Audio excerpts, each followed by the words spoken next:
The plum blossom, orchid, chrysanthemum, and bamboo are referred to as the four gracious plants. The classical scholars of the Joseon dynasty era, called sunbi, projected their spirit of life on the four plants called sagunja in Korean. Sagunja represented virtues that leaders of the time should possess. Our world changes rapidly by the day.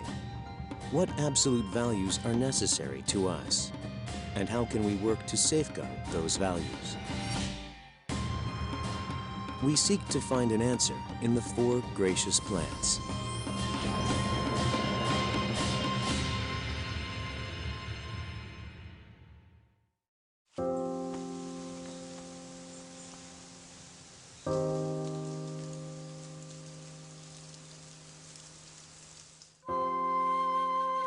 Sunbi generally refers to a wise, knowledgeable person who pursues learning and practices what he learns. They were the intellect of the Joseon era, who led the society, country, and history in the right direction. There were many virtues required of a true sunbi. They needed to be truthful, just, modest, and well-versed in the knowledge of the world.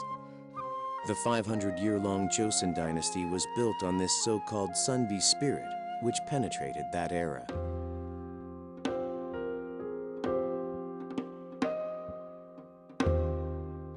The spirit of the sunbi scholars served as a compass, guru, and mirror in life.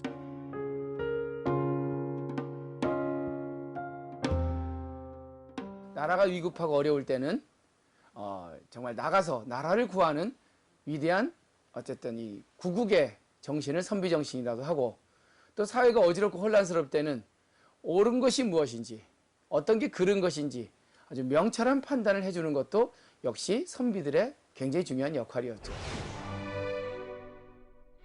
The painting Seihando by late Joseon era scholar Kim Jung-hee represents the sunbi spirit. Another picture that depicts the sunbi spirit is the painting of Sagunja. The four plants, the plum, orchid, chrysanthemum, and bamboo, represent Korea's four seasons. They earned the name Sagunja, which originally means the four gentlemen, as the traits of the plants were very much in line with the sunbi spirit. Then what is the spirit of life portrayed by the Sagunja? For this, we take a look at the lives of some well-known sunbi scholars.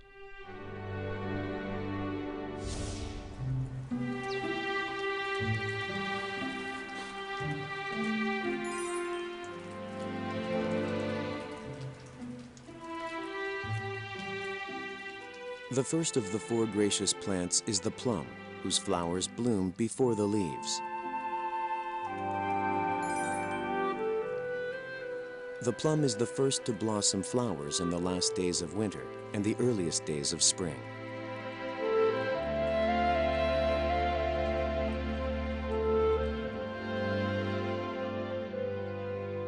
Plum flowers bloom as they weather through snowstorms, and for this reason they're often likened to people who unwaveringly defend themselves even in the most difficult circumstances.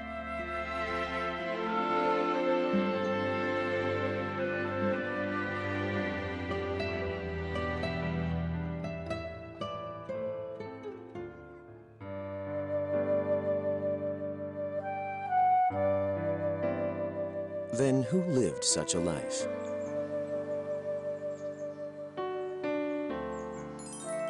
Sangcheon, in South Gyeongsang Province, was where Joseon-era literary scholar Jo Shik spent his final days. Also known by his pen name Nammyeong, Jo is known to have lived an unwavering life that resembled the plum.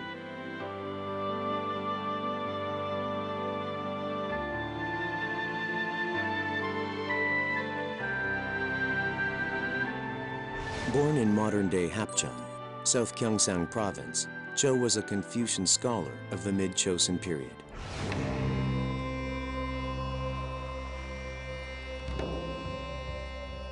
He passed the first stage state examination at age 20, but his focus was purely in delving into Confucian studies. He did not study to enter public office or climb the social ladder.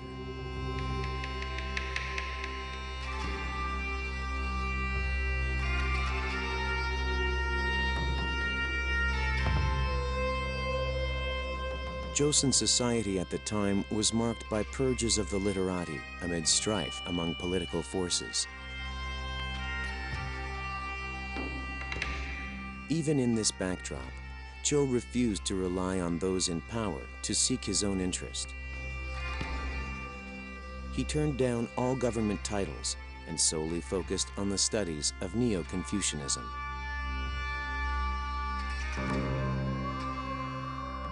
In a time of intense political struggle for power, Jo rejected the sweet temptations of wealth and fame and resolutely chose his way outside the political realm.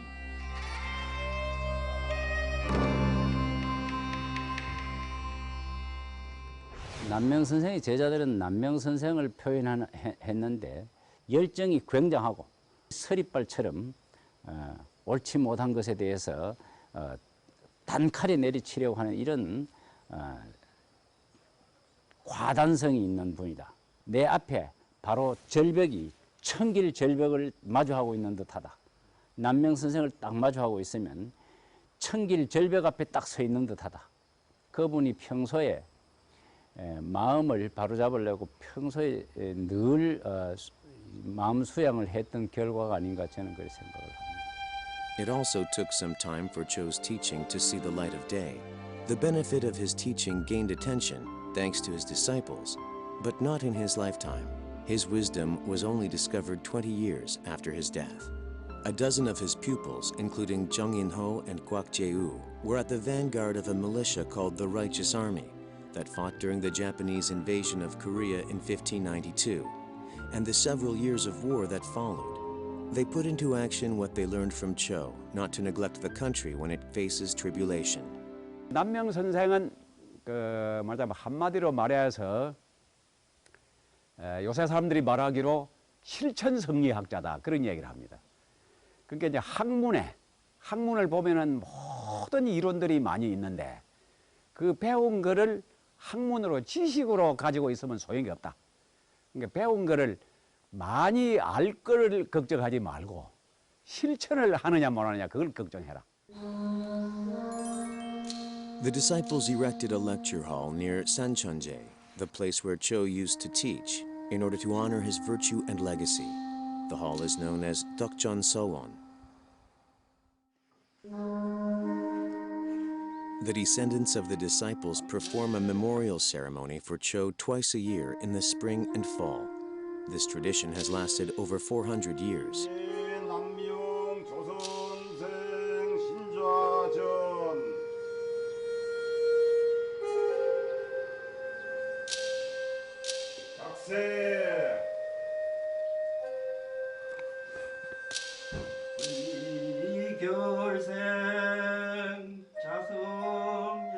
Jo Shik strove hard not to be swayed by the world and to correct what was wrong and unjust in the world.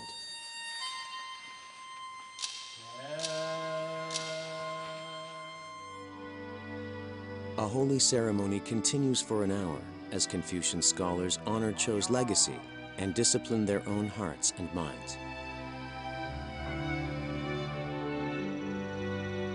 Cho was not obsessed with his own success, but lived all his life as a scholar outside the political circle and contributed to the world of future generations. His uncompromising fidelity and emphasis on taking action resembles the plum tree. This is the first sunbi spirit that continues to inspire us to this day, even after hundreds of years.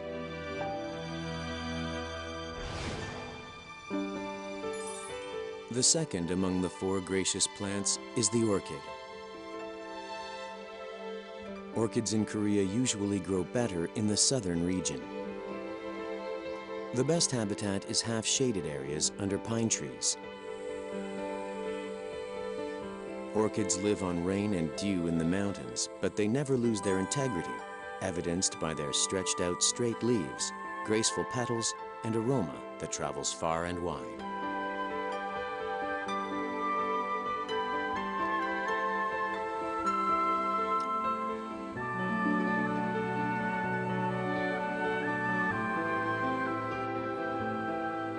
Unlike their modest appearance, the scent of orchids permeate throughout the mountains.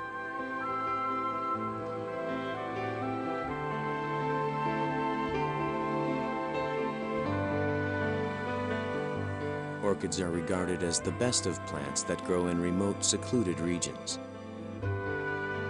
An old saying goes that the scent of orchids reaches a long distance, but the scent of people goes farther. The aroma a person exudes is stronger than the smell of orchids. This is a rather spot-on description of Jo Gwang-jo, also known by his pseudonym Jung. Jo was a philosophical scholar during the reign of Joseon King Jung. He sought to rebuild the nation mired in confusion and chaos. Jo entered public office at 34. At an unprecedented speed, he quickly moved through the ranks and became an influential figure in the Joseon royal court. He swiftly introduced new systems and aimed to reform Joseon into an idealistic Neo-Confucian society. He was treated as a mad person, but he didn't give up his ideas. Despite surrounding concerns, he remained steadfast and did not falter or waver.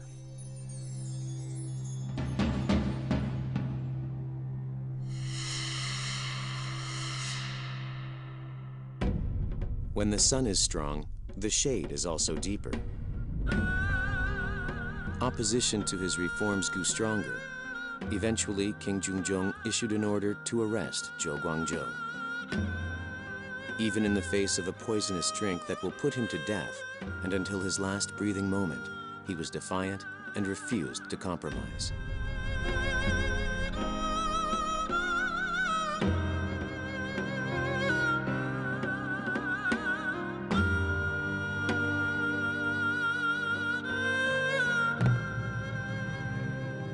정암주가 그 짧은 4년 동안에 정말 우리 역사상 유례가 없는 가장 완벽에 가까운 이상 정치를 펼쳤습니다.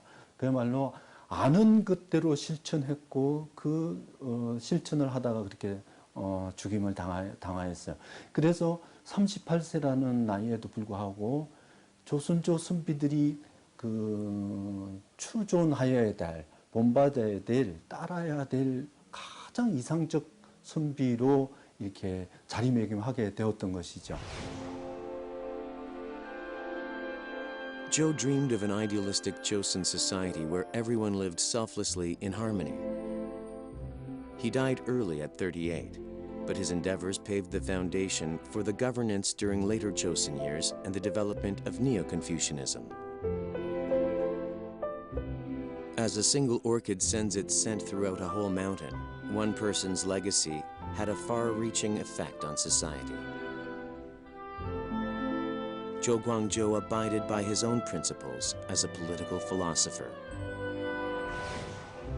He refused to lose his unique scent under any circumstance, bringing us to the second personality trait of a sunbi.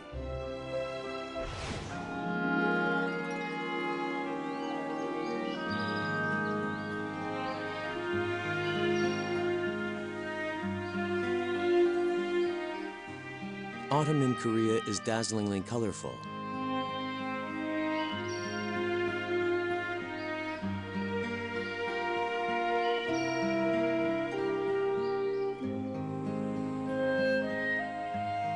Following the plum and orchid, the third of the four gracious plants is the chrysanthemum.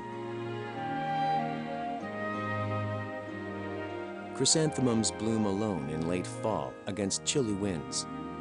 After all the blossoms from spring, summer, and fall wither away, they bloom, fighting the cold morning dew. They can blossom and produce scent even with no water. Chrysanthemums are resilient and can overcome harsh environments. This is yet another sunbi spirit. And this spirit can be found in Joseon-era Shilhak scholar Jeon Yak-yong, whose pen name was Tasan. He was a scholar, writer, and bureaucrat who contributed to the development of diverse fields, including education, academics, politics, and society. His research skills based on Shilhak ideology were particularly exceptional and the best in all of Joseon. Called Joseon's Leonardo da Vinci, his technological innovation project culminated in the Hwasong Fortress in Suwon. Jung invented a special machine called Gojunggi, with which he was able to complete construction of the fortress walls in just 2 years and 9 months. The walls were 5.7 kilometers long and 5 meters high. Jung was the first in Asia to be commemorated by UNESCO as an important world figure. He was an outstanding scholar and very, very impressive intellect. So very creative, very serious as a scholar, but at the same time, deeply concerned about policy, concerned about economic issues, concerned about technology and how Korea could get more advanced technologies.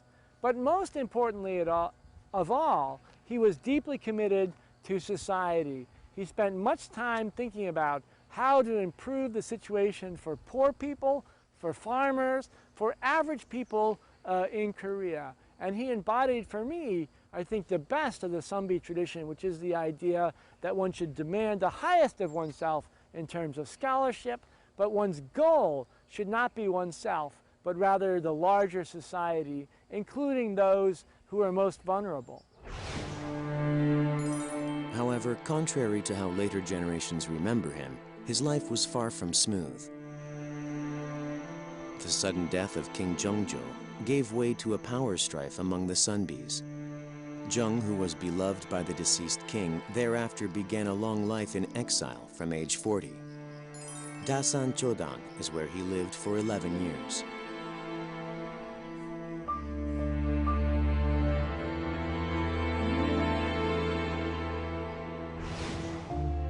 Living in exile deeply frustrated him, but it also helped him to become the greatest scholar of Shilhak, or the realist school of Confucianism. He overcame the loneliness and despair and wrote around 500 books, including Mokmin Shimso and Humhum Shimso. This was the place where he perfected his studies, which served as a cornerstone of national foundation. He was placed under exile and political persecution in late middle age, but he considered this his destiny and further pursued his studies and went on to achieve great academic accomplishments. People have said that Tasan resembles the chrysanthemum, which blooms after undergoing hardship.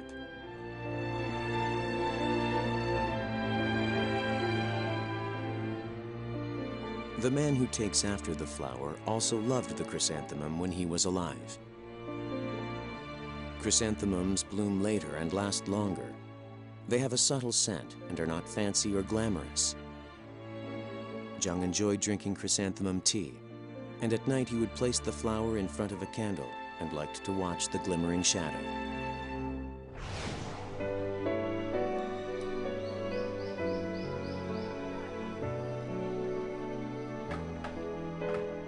Today, people continue to visit Dasan Chodang. But back in the days, nearly no one visited the area because of the rough mountainous terrain. Jung was there alone. The chrysanthemum represents the spirit of perseverance and overcoming adversity. Jung's political ideology, rooted in Shilhak, continues to this day, just like the aromatic scent of chrysanthemum flowers. The bamboo is literally straight and upright. It's also green all year round. Bamboo is the symbol of righteous living in a disorderly world, and it is the last of the 4 gracious plants, or sagunja. The green bamboo is usually admired during the thick of winter snow. This is why bamboo represents the winter of the 4 plants.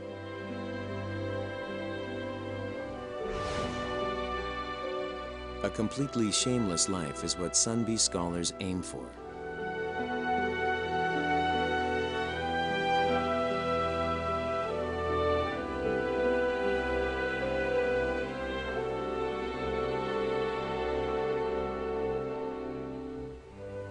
Wherever it may be, there was always a bamboo forest near a sunbi.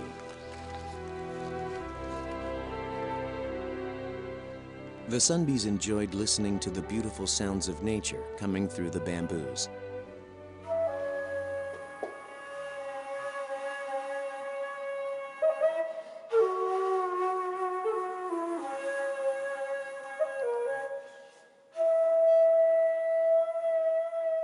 They even made instruments out of bamboo and enjoyed the musical sound.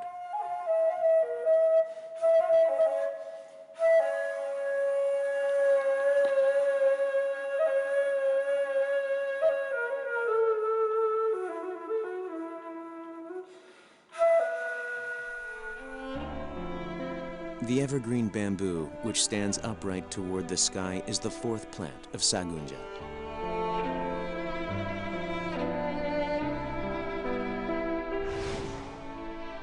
The scholar who shared the qualities of the bamboo was Jung Mong-ju, whose pen name was Poon. He was a faithful servant of the Goryeo dynasty. Well-versed in Neo-Confucianism, Jung served as a ranking minister in the challenging latter days of the Goryeo era. As a distinguished diplomat, he played a key role in defending the country. Against forces who sought to build a new world, Jung did not let go of his determination to protect the dynasty to the very end. He died on the famed stone bridge called Sunjuk-gyo.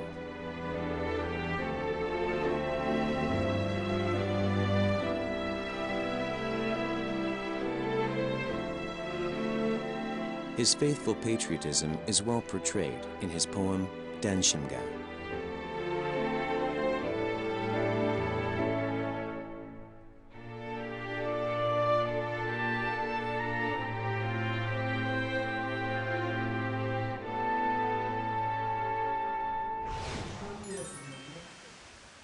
In Yeongcheon, North Gyeongsang Province, Imgo Sowon is situated at the foot of Bure Mountain. It is a memorial hall established by Jung's disciples.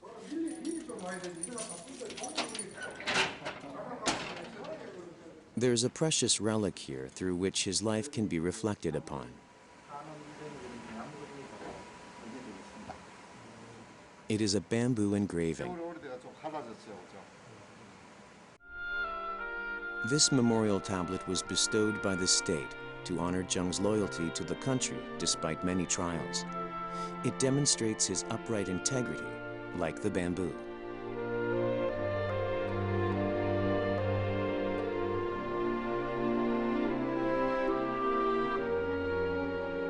It must have been difficult to remain loyal, not fear death, and possess strong faith and courage. This could not have been easy. This was the sunbi spirit Jung Mong-ju aspired to safeguard at all cost.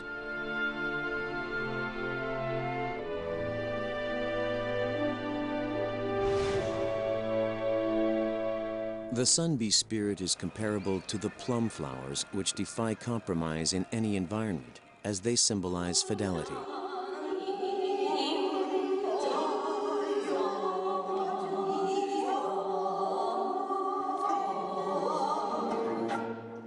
It also resembles the orchid, always displaying noble elegance and carrying a subtle scent, even in the harshest conditions. The sunbi spirit is also represented by the chrysanthemum, which blooms late but lasts a long time and overcomes adversity.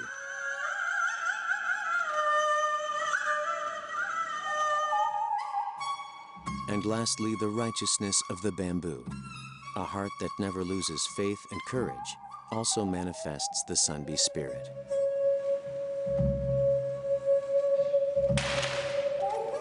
그러니까 선비 정신을 이렇게 매란 국조, 사군자와 비유해서 그런 절개와 용기와 푸르름 뭐 이런 것들을 많이 얘기하고 있지만 결국 이 시대에 우리가 꿈꾸는 가장 이상적인 인간형은 바로 그러한 선비 정신의 모든 어떤 그러니까 의미를 함축하고 있는 이 사군자의 정신이 바로 내 영혼 속으로 들어와야 한다. 그래서 내 안에서 선비 정신이 다시 싹이 튀어야 한다. 저 선비 정신은 멀리 있는 조상들의 생각이 아니라 바로 지금 이 시대를 살고 있는 내 삶의 가치로 전환돼야 한다.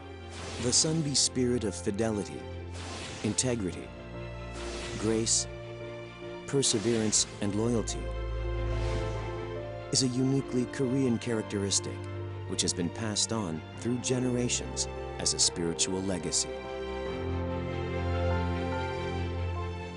The sunbi spirit will serve as an unchanging barometer for absolute human virtues and a rather lonely but noble and honorable life.